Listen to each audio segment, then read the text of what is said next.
안녕하십니까? 오늘은 하나님이 선하다면 왜 세상에 고통을 허락하시는가?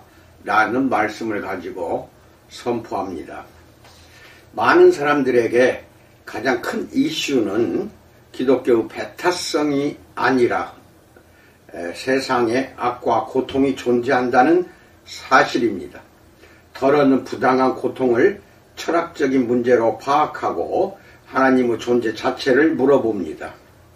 반면에 철저하게 개인적이고 인격적인 사안으로 보는 이들도 있습니다. 하나님이 있느니 없느니 하는 따위의 추상적인 물음에는 아무 관심이 없습니다. 역사와 삶이 이런 식으로 흘러오도록 방치하는 신이라면 그것이 누구든 의지하거나 믿을 뜻이 없을 뿐입니다. 2004년 12월 인도양 연안에 어마어마한 지진 해일이 들이닥쳐서 25만 명가량의 목숨을 앗아갔습니다. 그로부터 몇 주 동안 신문과 잡지는 하나님은 어디 있는가를 따지는 독자 편지와 기사가 넘쳐났습니다. 어느 기자는 이렇게 적었습니다. 하나님이 정말 하나님이라면 선하지 않다. 하나님이 선하다면 그건 하나님이 아니다. 양쪽을 다 갖춘 하나님은 없다. 인도양 연안 지역에 대재앙이 닥친 이후로 특히 더 그렇다라고 쓰고 있습니다. 그러나 칼럼니스트의 단호한 주장에도 불구하고 그 존재를 바탕으로 하나님 부재를 입증해 보이려는 시도들은 거의 모든 면에서 수포로 돌아가서 이제는 누구나 인정하는 지경에 이르렀습니다. 어째서 그런가요?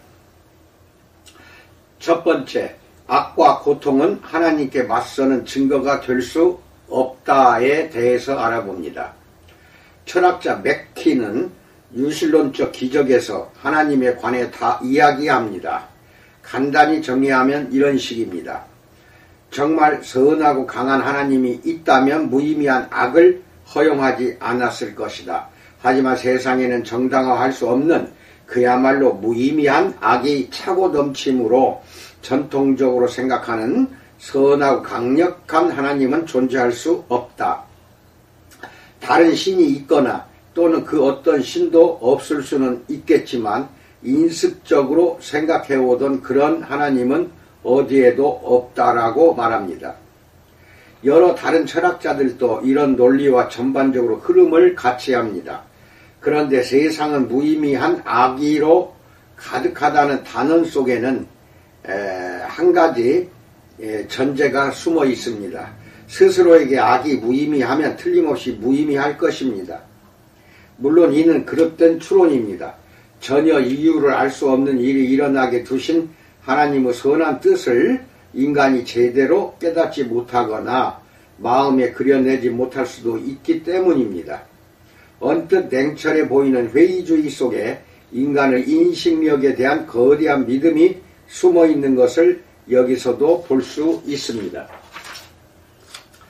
인간의 지성으로 우주를 속속들이 파헤쳐도 고통에 대해 그럴듯한 답을 찾아낼 수 없다면 그것은 답이 없다는 주장입니다. 이처럼 맹목적인 신앙이 또 있을까요? 엘빈 플란팅가는 존모기의 예화를 들어가며 이런 논리의 핵심의 도살인 오류를 선명하게 드러내 보여줍니다. 2인용 텐트를 들추고 덩치 큰 세인트 버나드가 있나 살피는데 좀처럼 눈에 띄지 않는다면 천막 안에는 없다고 보는 게 타당합니다. 하지만 텐트에서 존목이 힘껏 물어 제 몸집에 걸맞게 조그만 자국을 남기는 아주 작은 벌레를 찾는다면 얘기가 달라집니다. 눈에 보이지 않는다 해도 없다고 단정짓는 것은 사리에 맞지 않습니다. 어차피 웬만해선 확인이 안 되는 녀석들이기 때문입니다. 악이 존재할 합당한 이유가 있다면 인간의 정신으로 쉽게 납득할 수 있어야 한다고 생각하는 이들이 적지 않습니다. 존모기보다 세인트 버나드에 더 가까우리라고 여기는 것입니다. 라고 말합니다. 하지만 꼭 그래야 할 이유가 어디에 있단 말인가요? 하나님에 대한 이런 주장은 논리적으로만이 아니라 경험적으로도 떠받치기 어렵습니다. 창세기에 나오는 요셉의 이야기를 목사들은 여러 번 설교를 합니다. 요셉은 형들에게 미움받는 오만한 젊은이였습니다. 화가 잔뜩 난 형들은 동생을 웅덩이에 가두었다가 팔아버렸고 요셉은 이집트에서 비참한 노예 생활을 해야 할 처지가 되었습니다. 당연한 이야기지만 젊은이는 도망치게 해달라고 하나님께 간절히 기도했습니다. 하지만 도움을 얻을 길은 좀처럼 보이지 않았고 결국 노예 신세가 되고 말았습니다. 자유를 빼앗긴 채 끔찍한 삶이 이어지는 세월을 경험했지만 그 사이에 요셉의 성품은 다듬어지고 단단해졌습니다. 그리고 마침내 일어나 이집트 총리가 되었고 수많은 이들의 목숨과 아울러 집안을 굶주림에서 건져냈습니다. 하나님이 혹독한 고난의 세월을 허락하지 않았더라면 절대로 사회정의를 세우고 영적인 상처를 치유하는 영향력 있는 일꾼이 되지 못했을 것입니다. 요셉의 사연을 본문으로 설교할 때마다 동일한 경험을 한 이들의 이야기를 수없이 듣습니다. 세상을 잘 사는데 꼭 필요한 요소들은 대부분 더없이 어렵고 고통스러운 경험을 통해 온다는 사실을 인정할 수밖에 없다고 고백하는 이들이 한둘이 아닙니다. 어떤 이들은 몸이 아파 고생했던 일을 돌아보며 개인적 성장과 영적인 성숙에 반드시 필요했던 시간이었음을 깨닫습니다. 나 역시 온갖 시련과 역경 속에서 몸부림치던 그런 날이 숱하게 지속되었습니다. 여기에 대해서는 내가 증인인 셈입니다. 다음은 어느 목사의 이야기입니다. 첫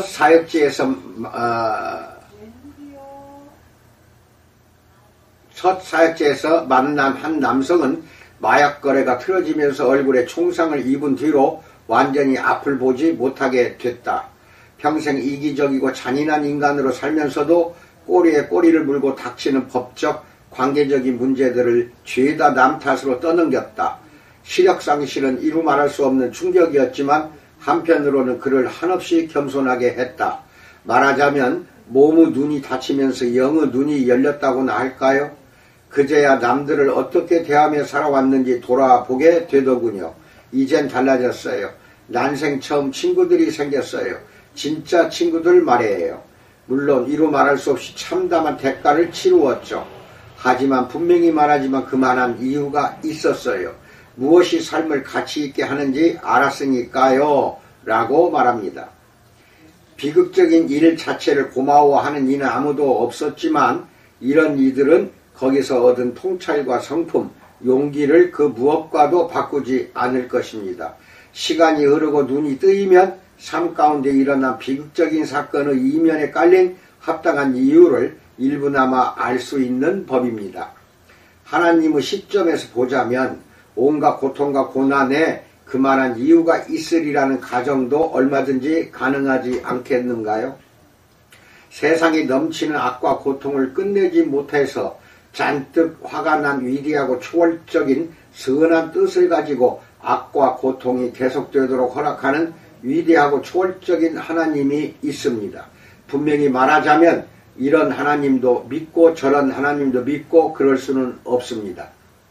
두 번째, 악과 고통은 하나님의 존재를 드러내는 증거가 될 수 있다에 대해서 알아봅니다. 악과 고통을 빌미로 하나님을 부정할 수는 없는 노릇이지만 뜻을 가늠할 수 없는 참혹한 고통은 크리스천들에게 참으로 큰 걸림돌입니다.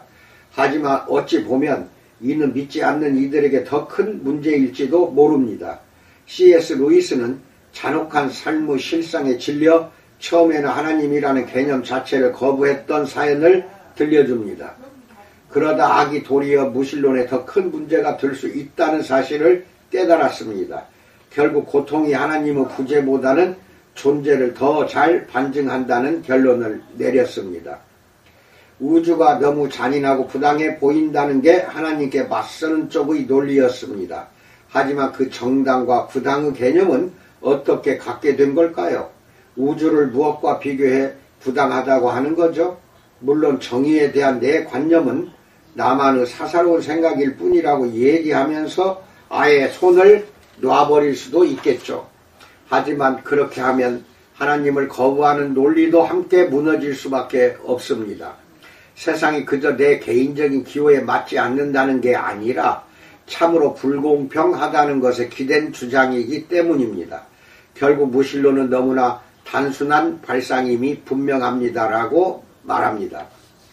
요즘 사람들이 하나님을 반대하는 이유는 페어플레이와 정의감에 뿌리를 두고 있음을 루이스는 알아차렸습니다. 다들 인간은 고통을 당하거나 소외되거나 굶어 죽거나 억압당하지 않아야 마땅하다고 믿습니다. 하지만 자연도태라는 진화론의 메커니즘은 죽음, 파멸, 약자에 대한 강자의 폭력 따위에 의존합니다. 즉 적자생존의 뜻은 적자생존이라는 것은 다인주의, 자연도태에서 발생하는 것입니다. 이 모두가 완벽하게 자연스러운 일이라는 발상입니다. 그렇다면 무신론자들은 도대체 무엇을 근거로 자연계가 몹시 그릇되고 불공정하며 부당하다고 판단하는 것일까요? 흔히 하나님에 반발하는 으뜸가는 이유로 그런 점들을 들먹이지만 루이스의 말마따나 그분을 믿지 않는 이들은 부당성에 그토록 심하게 놓여야 할 합리적인 근거가 없습니다. 자연계는 본질적으로 불공정하며 악으로 가득하다고 확신하는가요? 그렇다면 판단의 근거로 삼을 만한 자연계를 벗어난, 그러니까 초자연적인 표준의 존재를 염두에 두고 있다는 뜻입니다. 철학자 플랑팅가는 말합니다. 만일 하나님이 존재하지 않고 인간은 그저 진화의 산물일 따름이라면 몸소리 처지는 악 같은 게 실제로 가능할 수 있을까요? 나로서는 방도를 모르겠다. 이성적이고 합리적인 존재가 살아있다고 봐야, 아니 반드시 살아있어야 성립될 수 있는 일이다. 세상을 바라보는 세속적인 방식에는 어떠한 형태로든 참다운 도덕적 의무 따위가 깃들일 여지가 없으므로 간담을 서늘하게 하는 진정한 악에 대해 말할 길이 없다. 따라서 정말 무시무시한 악이 존재한다고 생각한다면, 즉 망상 같은 게 아니라 정말로 생각한다면 하나님의 실제를 강력하게 주장하는 셈이다 라고 말합니다. 간단히 말해서 비극적인 사건이나 고통, 불의 같은 일들은 모두에게 문제가 됩니다. 하나님을 믿는 데 걸림돌이 되는 만큼 하나님을 믿지 않는 데에도 큰 장애물로 작용한다는 뜻입니다. 그러므로 그 심정은 충분히 이해할 수 있지만 하나님에 대한 믿음을 버리면 악 문제를 다루기가 조금이라도 손쉬워지리라는 생각은 착각에 지나지 않습니다. 다음은 또 어느 미국 목사의 이야기입니다. 지독하게 나쁜 일들도 결국 선이 될 수 있다는 설교를 마치고 내려오자 우리 교회에 나오는 한 여성이 대놓고 따졌다. 집에 들어온 강도가 휘두른 폭력에 남편을 잃었고 자녀들 가운데 몇은 심각한 정신적, 정서적 문제들에 시달리고 있다고 했다. 그러면서 악한 일이 마침내는 선이 되는 경우 하나마나 나쁜 일에는 선한 구석이 단 하나도 없다는 사례 100가지쯤 들 수 있노라고 장담했다.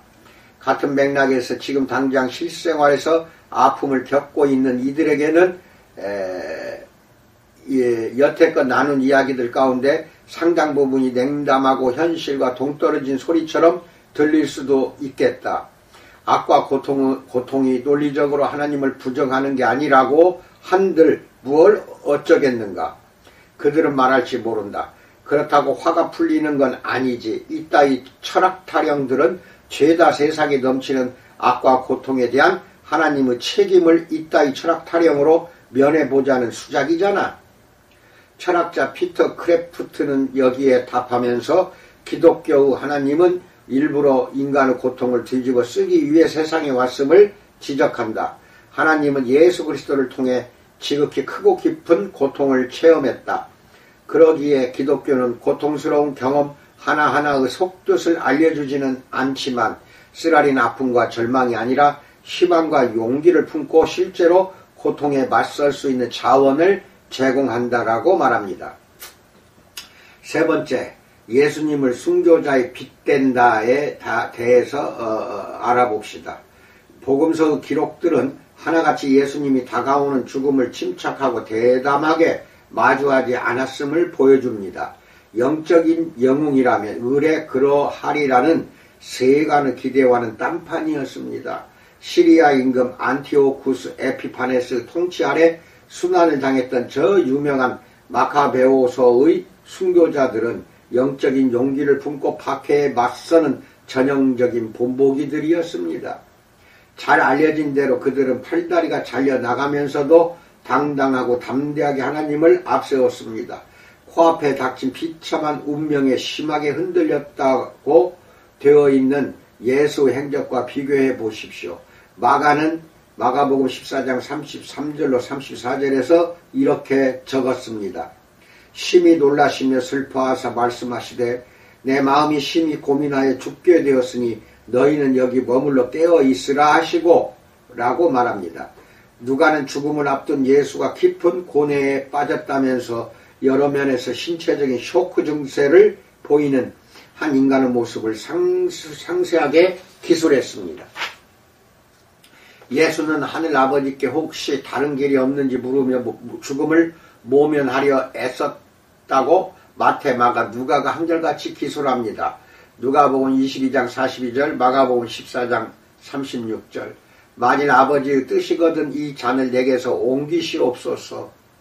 끝내 십자가에 달리신 뒤에도 예수는 마카베오서의 순교자들처럼 지켜보는 이들을 향해 하나님을 신실하게 쫓으라고 당당하게 부르짖지 않았습니다. 도리어 어찌하여 나를 버리셨냐고 울부짖으신 것이 마태복음 27장 46절에 나옵니다. 십자가에서 예수는 무려 3시간에 걸쳐 천천히 피가 빠져나가고 질식상태에 이르는 고통을 당했습니다. 진절이 처지게 고통스러운 일이었지만 한층 더 참혹하고 끔찍한 죽음들도 적지 않았습니다. 순교자들은 훨씬 담대하고 평안하게 그 죽음을 맞았습니다. 프로테스탄트 신념을 버리지 않았다는 이유로 1555년 옥스퍼드에서 화형을 당한 휴 라티머와 니콜라스 리들리가 대표적인 본보기입니다. 불길이 치솟는 순간 라티머가 차분하게 말하는 소리가 들렸습니다. 마음 편히 먹고 산에 닿게 처신하세요. 리들리 주교님, 오늘 우리는 하나님의 은혜로 영국에 촛불을 켜게 될 것입니다. 절대로 꺼지지 않을 불이죠. 라고 말합니다. 예수가 다른 이들, 심지어 그분을 따르는 이들보다 그토록 심하게 죽음에 짓눌렸던 까닭은 무엇일까요? 네 번째, 하나님의 고통에 대해서 알아봅니다. 복음서 말미에 기록된 예수의 고통을 이해하기 위해서는 도입부에 그분이 어떻게 소개되어 있는지 되짚어 보아야 합니다. 복음서를 기록한 요한은 그 첫 장에서 삼위일체라는 수수께끼 같지만 결정적인 개념을 내보입니다. 하나님의 아들은 지음을 받은 것이 아니라 창조에 동참했으며 아버지 품속에 영원토록 살아있습니다. 다시 말해 하나님과 더없이 친밀하고 사랑이 넘치는 관계를 맺고 있다는 것입니다. 하지만 지상생의 마지막 대목에서는 달랐습니다. 예수님은 하늘 아버지로부터 철저하게 버림을 받았습니다. 간절히 바라는 관계가 단절되는 것보다 더 고통스러운 소가리가 또 있을까요? 그저 가볍게 알고 지내는 누군가가 공식적으로 돌변해서 비난과 비판을 쏟아내며 다시는 보고 싶지 않다고 외면한다면 고통스러울 수밖에 없습니다. 한 걸음 더 나아가 데이트 상대가 그런 반응을 보인다면 그와는 질적으로 다른 더 큰 아픔을 느낄 것입니다. 하지만 배우자가 그러고 나서면 어떨까요? 어린 시절 부모에게서 그런 대접을 받으면 어떻게 될까요? 심리적으로 그와는 비할 수 없을 만큼 심각하게 타격을 받을 것이 뻔합니다. 기껏 해야 몇 해쯤 이어지다마는 배우자나 부모의 사랑이 아니라 영원 그 이전부터 누려오던 아버지의 끝없는 사랑을 상실하는 아픔의 크기를 인간으로서는 감히 가늠조차 할 수 없습니다. 예수님은 아무리 긴 세월이 흘러도 누그러지지 않을 고통을 맛보았을 것입니다. 기독교 신앙은 인류에게 돌아가야 마땅할 하나님의 끝없는 배척을 예수가 감당했다는 사실을 늘 염두에 둡니다. 겟세마네 동산, 그러니까 본격적인 사건의 들머리이자 맛보기 정도로도 예수님은 쇼크 상태에 빠졌습니다. 신약학자 빌 레이는 말합니다. 배신을 당하기 전 막간과도 같은 시간 동안 예수는 아버지와 함께 있게 되었지만 하늘나라가 아니라 지옥이 펼쳐지는 것을 보고 큰 충격을 받았다라고 말합니다. 십자가에 달려 버림받았음을 한탄하는 예수님의 부르짖음, 나의 하나님 어찌하여 나를 버리셨나이까? 라는 속속들이 관계적인 이것은 진술입니다. 레이는 이렇게 적었습니다. 이 외침에는 한 점 흠없는 진정성이 담겨 있다. 예수님은 하나님을 포기하여 죽어가지 않았다. 지옥불 같은 외면의 아픔 속에서도 하나님을 향한 믿음을 저버리지 않고 나의 하나님이라는 확인의 외침을 통해 고뇌의 참 기도를 드렸을 뿐이다 라고 말합니다. 예수는 여전히 친밀감이 넘치는 언어를 사용합니다. 아버지로부터 무한정 분리되는 사건을 경험하는 가운데서도 예수님은 여전히 나의 하나님이라는 친밀감이 진하게 묻어나는 표현을 사용합니다. 다섯 번째, 대속과 고통에 대해서 알아봅니다. 예수님의 죽음은 다른 죽음들과 본질적으로 다릅니다. 신체적인 고통 따위는 우주적으로 버림받는 영적 경험에 될 것이 묻됩니다. 세상 많은 종교들 가운데 오로지 기독교만 하나님이 그리스도를 통해 독특하고도 완전하게 인간이 되었으므로 절망, 거절, 외로움, 가난, 사랑하는 이를 잃어버리는 고통, 고문과 감금 따위를 체험적으로 알고 있다고 주장합니다. 예수는 십자가에 달려 인간고의 정점을 넘어섰으며 암과 힘에서 그러하듯 인생으로서는 도저히 따라잡을 수 없을 만큼 우주적인 거절과 고통을 깊이 겪었습니다. 그 죽음을 지켜보면서 사랑으로 하나님은 버림받아 외로운 이와 하나가 되어 깊은 고통을 당했습니다. 하나님이 이렇게 한 까닭은 무엇인가요? 성경은 예수가 피조물을 구원하는 사명을 띠고 세상에 왔다고 말합니다. 훗날 인류를 죽음에 이르게 하지 않고 악과 고통을 끝장낼 수 있도록 인류의 죗값을 치르셔야 했던 것입니다. 이것이 어떤 결과를 낳는지 살펴봅시다. 어째서 하나님은 악과 고통이 사라지지 않고 지속되도록 허용했는가요? 라는 질문을 던지고 십자가의 예수를 아무리 바라보아도 무엇이 정답인지는 여전히 알 수 없습니다. 하지만 이제 무엇이 답이 아닌지는 알 수 있습니다. 인간의 처지에 냉담하며 멀리 떨어져 지켜볼 뿐이라는 주장도 답이 아닙니다. 그분은 인간의 비참한 현실과 고통에 뛰어들었습니다. 그 마음이 너무도 절절해서 스스로 그 짐을 대신 짊어졌습니다. 이런 사실을 꿰뚫어 보았던 알베르 까미는 이렇게 적었습니다. 하나님이자 인간이었던 그리스도도 고난을 견뎌냈다. 고통과 죽음을 당했기에 악과 죽음을 두고 전혀 그에게 책임을 물을 수가 없게 되었다. 골고다의 그 밤은 인간사에 너무도 중요하다. 신성을 가진 이가 그 어둠 속에서 표면상으로 전통적인 특권을 포기하고 거기에 담긴 절망과 죽음의 고통을 끝까지 살아냈다는 사실 하나 때문이다.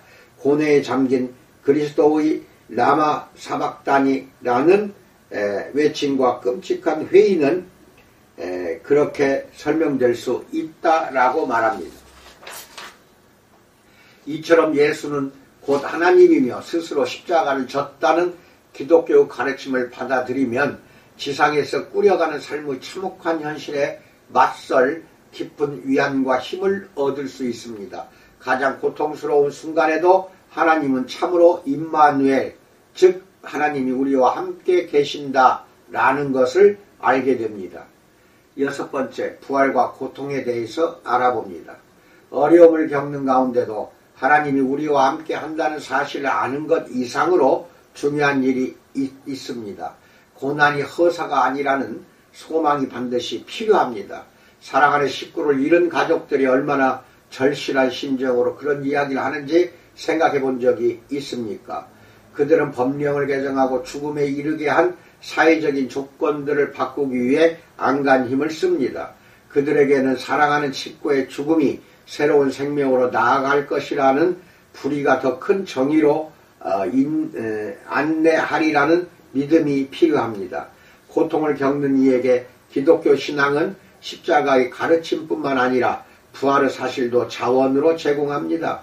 성경이 가르치는 미래는 실체가 없는 낙원이 아니라 새하늘과 새 땅입니다.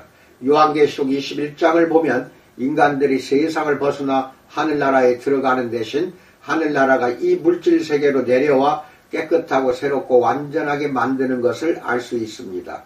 물론 세속적인 세계관은 미래를 죽음과의 역사 이후에 다가올 회복으로 보지 않습니다. 반면 동양 종교들은 개체성을 잃고 위대한 영, 완전한 영혼으로 돌아가므로 이 생에서 누리던 물질적인 삶은 영원히 사라진다고 생각합니다. 천상의 낙원을 믿는 신앙인들조차도 그 실체를 이 생에서 겪는 상실과 고통에 대한 보상이자 상상 속에나 있을 법한 희열 정도로 여깁니다. 성경의 세계관은 부활, 다시 말해 단 한 번도 누려보지 못한 삶에 대한 위로 정도가 아니라 늘 원하던 삶의 회복입니다. 여태 일어난 끔찍한 일들이 되돌려지고 바로잡힐 뿐만 아니라 어떤 면에서는 궁극적인 영광과 기쁨이 된다는 뜻입니다. 몇 년 전에 온 가족이 죽는 무시무시한 악몽을 꾼 적이 있었습니다. 정신을 차리고 얼마나 가슴을 쓸어내렸는지 모릅니다. 하지만 단순한 안도감을 뛰어넘는 더 큰 무언가가 있었습니다. 가족들을 대할 때마다 기쁨이 이루 말할 수 없을 만큼 벅차게 차올랐습니다. 그들을 바라보면서 얼마나 고마워하는지 그리고 그들을 얼마나 사랑하는지 새삼 깨달았습니다. 어째서일까요? 악몽 때문에 기쁨이 한층 커진 까닭입니다. 말하자면 꿈에서 깨어나면서 느낀 희열이 두려움을 사그라들게 하고 꿈에서 잃었다가 다시 찾은 가족에 대한 사랑이 더 커진 것입니다. 진정한 가치를 모르고 있던 물건을 잃었을 때와 비슷한 맥락입니다. 아주 없어진 줄 알았다가 다시 찾으면 예전보다 더욱 소중히 여기며 감사하게 마련입니다. 그리스 철학, 특히 스토아 학파는 역사를 끝없이 되풀이되는 과정으로 보았습니다. 우주는 가끔씩 운행을 멈추고 팔랭게네시아라는 거대한 불길에 소진되며 그런 정화 절차를 거친 뒤에 새로운 역사가 시작된다는 것입니다. 마태복음 19장 28절에서 예수는 바로 그 팔랭게네시스로 세상에 다시 오겠다고 말씀했습니다. 내가 진실로 너희에게 이르노니 세상이 새롭게 되어, 이 말 뜻이 팔랭게네시스라고 그리스어입니다. 인자가 자기 영광의 보좌에 앉을 때, 이것은 완전히 새로운 개념입니다. 예수는 물질세계와 우주의 부패와 손상을 단번에 털어버리는 권세를 가지고 돌아올 것이라고 주장합니다. 모든 상처는 치유될 것이며 막연하게 기대하던 일들도 죄다 현실이 될 것입니다. 반지의 제왕 3부작이 정점을 찍고 내려올 즈음 샘 겐지는 죽은 줄만 알았던 친구 간달프가 살아있다는 사실을 알고 부르짖습니다. 당신이 죽었다고 생각했어요. 아니, 반대로 내가 죽은 것은 아닐까 생각했죠. 이제 어떤 슬픈 일도 일어나지 않는 거죠? 라고 물어봅니다. 여기에 대한 기독교 대답은 그렇다입니다. 그 어떤 슬픈 일도 일어나지 않을 것입니다. 깨지고 가망이 없었던 지난 날이 있었기에 그 세상은 훨씬 더 근사할 것입니다. 성육신과 십자가라는 기독교 가르침을 받아들이면 고통 가운데서도 큰 위로를 얻을 수 있습니다. 부활의 교리는 강력한 소망을 불어넣어 줍니다. 더없이 갈망하는 삶을 약속하는 까닭입니다. 더구나 엄청난 용기, 인내, 희생 또는 구원에 이르려는 안간 힘이 조금도 필요하지 않으니 무한정 아름답고 영광스러울 수밖에 없습니다. 도스토옙스키는 그 실체를 작품 속에 정확하게 녹여냈습니다. 고통은 치유되고 바로 잡히리라고 인간의 모순이 빚어낸 비루한 부조리들은 고통스러운 신기루나 무능하고 한없이 하찮은 유클리드적인 인간정신처럼 사라져버리리라고.